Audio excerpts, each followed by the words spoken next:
Anyway, let's close out this show with one of my favorite segments on this very damn show. If y'all watch this show, okay, before we proceed, like and subscribe, y'all. Y'all know the vibe. We have a take for 99 cents where we give you a very, very expensive take for a very cheap price. Okay, well, in all of sports, we pick one of the topics that are currently in our heads that we want to just fire off right now.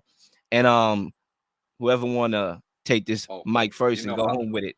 I love it. I love the take for 99 cents. I'll jump right into it. My take for 99 cents is the NBA. We finally over the super team era. And if y'all don't know the definition of a super team, I'm going to break it down to y'all right now. A super team is an MVP candidate or MVP, multiple on the team at the same time under the age of 30. Because see, when you try to build teams together and they pass 30 years old, they pass their prime, to me, it's not a super team. It's just a good team. You got to be under the age of 30, okay? LeBron James, D-Wade, super team. Kevin Durant, Steph Curry, super team. That's the definition of a super team. Under the age of 30 and can win an MVP by themselves. That's the definition of a super team, and we are past that era. We got legitimate teams in this league right now that can win a championship on the East and on the West. We're from the Memphises to the Milwaukee Bucks to the Bostons to the Denver Nuggets. We got multiple teams that can win a championship. We got the Sacramento Kings playing good, for Christ's sake, okay?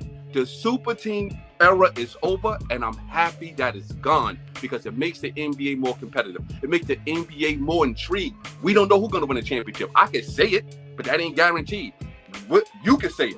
Zay, you can say it. It ain't guaranteed. Multiple teams got an opportunity to win a championship because the super team era is over.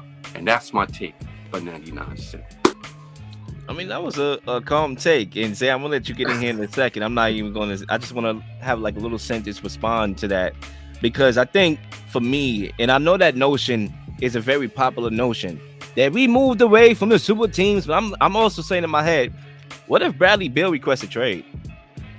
You know what I'm saying? Like, it's just one star player away from saying, yo, let me get up out of here. And then that trade is done, and now we back to where we are before. Like, real quick, the Bradley Beal, he's not an MVP candidate. He'll make a good team.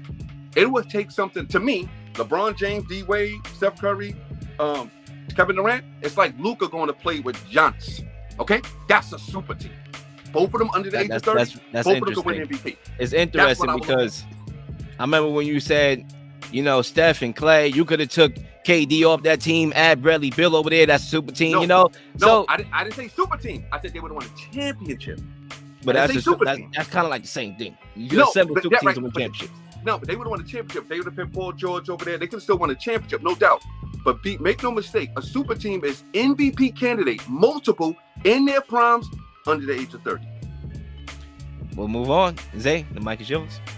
You know, my take for 99 cents is staying New York centric. This 2022 New York Giants team is very eerie to the 2007 New York Giants team. 15th in offense, 17th in defense. Giants 14th in offense in 2007, 17th in defense. They're playing playoff games on the road. They were teams where they were the underdogs in every single game in the playoffs, and they somehow overcame adversity and went to the Super Bowl to beat the New England Patriots, undefeated team at that time, that team that no one thought could defeat the Patriots, let alone the Patriots lose a single game. They thought they were going to have the perfect season. This Giants team is very eerie from that time. You know, we're talking about a team that gets overlooked constantly, a team that was overlooked throughout the season. You know, they overachieved. We all agreed to that. We all attest to that. But these are guys who are coached, has shown them the confidence that they could be the dogs of the NFC, and they have an opportunity to take out the Vikings. To then possibly next week play against, if everything goes in their favor, Seahawks and 49ers. They play the Seahawks. They could potentially go to an NFC championship round, a team that is devoid of a receiver one. You know, and then play against possibly the Philadelphia Eagles if they beat every team to get to that point. You know, this Giants team is essentially primed for a championship run, and it all starts in Minnesota, that first game on the road.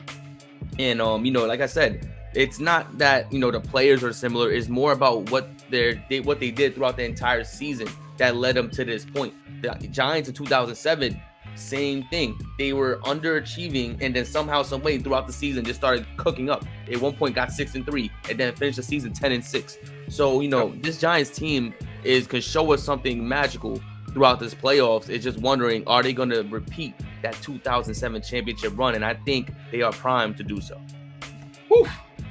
My take for 99 cent is, it's crazy. We was going to actually put this as a topic, and then we switched it last second.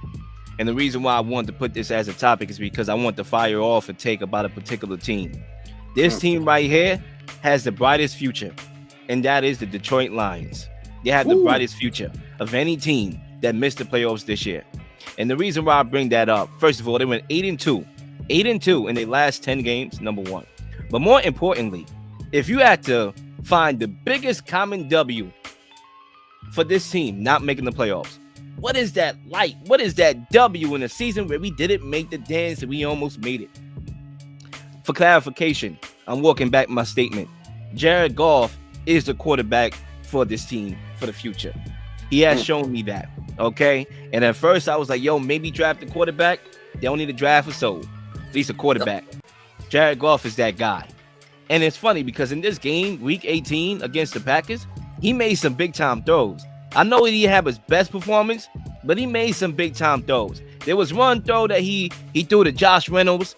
I believe it was a deep ball, and it landed him on the 1-yard line for the go-ahead score. And then on 4th and 1, he threw a 6-yard completion to DJ Chalk. He's moving the chains. He's being efficient. He's not giving away the ball, Dak Prescott. He's not. He's strategically moved the chains, methodically moved the chains, win. That's what he's doing. Aiden Hutchinson, a guy they got on defense, 9.5 sacks, okay, leading all rookies, 9.5 sacks on the year. 2 defensive players of the month for that guy, Aiden Hutchinson. That guy's a stud. Jacksonville, what you doing, bro? Trayvon walk over this cat, what you doing? Okay, that's another one.